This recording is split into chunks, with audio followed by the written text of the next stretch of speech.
वनरक्षक म्हणून नोकरी लागली, पण पुढे प्रमोशनची संधी आहे का? असा प्रश्न बऱ्याच विद्यार्थ्यांच्या मनात आहे.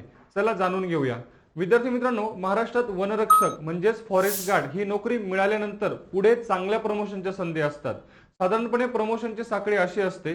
सुरुवातीला वनरक्षक हे तुमचं सुरुवातीचं पद असतं. या पदावर तुम्ही साधारण 10 वर्ष काम केल्यानंतर पुढे तुम्ही वनपाल होतात, ज्याला फॉरेस्टर म्हणतो आपण. ओके, या वनपाल या पदावर सुद्धा तुम्ही साधारण 10 ते 12 वर्षांच्या तुमच्या सेवेनंतर तुमचे पुढचे प्रमोशन तुमचे वनक्षेत्रपाल म्हणून होते, रेंज फॉरेस्ट ऑफिसर.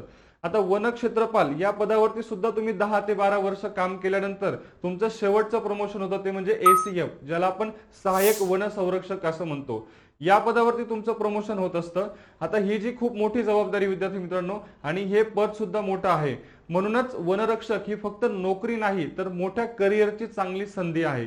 विद्यार्थी मित्रांनो, अशाच माहितीपूर्ण व्हिडिओसाठी चॅनलला आत्ताच फॉलो करून ठेवा. व्हिडिओ आवडला असेल तर लाईक करून आपल्या जास्तीत जास्त मित्रांना लगेच शेअर करा. धन्यवाद.